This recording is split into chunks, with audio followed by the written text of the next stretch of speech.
শেষমেশ খোঁজ মিলল নিখোঁজ শুটারের। হাওড়াতেই হদিশ মিলল শুটার দময়ন্তী সেনের। রামকৃষ্ণপুর ঘাট থেকে উদ্ধার দময়ন্তী সেন। বৃহস্পতিবার বাড়ি থেকে বেরিয়ে নিখোঁজ হয়ে গিয়েছিলেন, তার কোনো খোঁজ পাওয়া যাচ্ছিল না। মেয়ের খোঁজ পেতে ক্রীড়ামন্ত্রীর কাছে যান বাবাও। তদন্তে আগেই 4 সদস্যের দল গঠন করেছিল রাজ্য পুলিশ। কাল দিনভর তল্লাশিতে 2 কমিশনারেটের পুলিশ।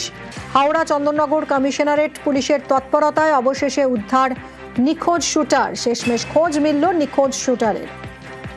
হাওড়াতেই হদিশ মিলল শুটার দময়ন্তী সেনের। রামকৃষ্ণপুর ঘাট থেকে উদ্ধার দময়ন্তী সেন। বৃহস্পতিবার বাড়ি থেকে বেরিয়ে নিখোঁজ হয়ে যান। মেয়ের খোঁজ পেতে ক্রীড়ামন্ত্রীর কাছে যান বাবাও। তদন্তে আগেই 4 সদস্যের দল গঠন রাজ্য পুলিশের। কাল দিনভর তল্লাশিতে 2 কমিশনারেটের পুলিশ। হাওড়া চন্দননগর কমিশনারেট পুলিশের তৎপরতায় খোঁজ মিলল শুটারের।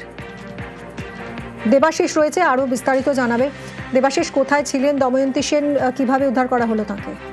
দেখো, এখনো পর্যন্ত পুলিশ সূত্রে খবর এবং পরিবারের তরফ থেকে যুবজ্যোতি সেন অর্থাৎ দময়ন্তীর যে বাবা, তিনি যেটা জানিয়েছেন রামকৃষ্ণপুর ঘাট, আজকে সকালেই রামকৃষ্ণপুর ঘাট এলাকায় সেখানে দময়ন্তীকে দেখতে পাওয়া যায় এবং তার বাবার কাছে একটি ফোন যায়। এই ফোন যাওয়ার পরেই কিন্তু তড়িঘড়ি সেখানে তার পরিবার চলে আসে এবং দেখে রামকৃষ্ণ গঙ্গার ঘাটে সেখানে দময়ন্তী বসে আছে।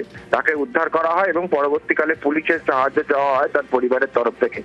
পুলিশ ও হাওড়া থানার পুলিশ গিয়ে তাকে উদ্ধার করে এবং তার পরিবারকে নিয়ে ইতিমধ্যে হাওড়া থানায় তাকে জিজ্ঞাসাবাদ চলছে। ঠিক কোথায় কোথায় সে গেছিল, কেউ তাকে নিয়ে গেছিল কিনা বা কারো নিজের ইচ্ছায় গেছিল কিনা, পুরো বিষয়টি তাকে জিজ্ঞাসাবাদ করা হচ্ছে। এবং যেহেতু সে নাবালিকা, তাকে কিন্তু জিজ্ঞাসাবাদ করা হচ্ছে সে বাড়ি ফিরতে চায় কিনা এবং তারপরে যে প্রসিডিওর অর্থাৎ যেখানে মিসিং ডায়েরি করা হয়েছিল সেই আইনি প্রসিডিওর গুলি কাজ শুরু হবে। তবে এই মুহূর্তে যথেষ্ট বিধ্বস্ত রয়েছে এই দময়ন্তী সেন, তার কারণ বৃহস্পতিবার সকাল 10টা থেকে কার্যত সে কিন্তু নিখোঁজ ছিল, অর্থাৎ বাড়ির বাইরে ছিল।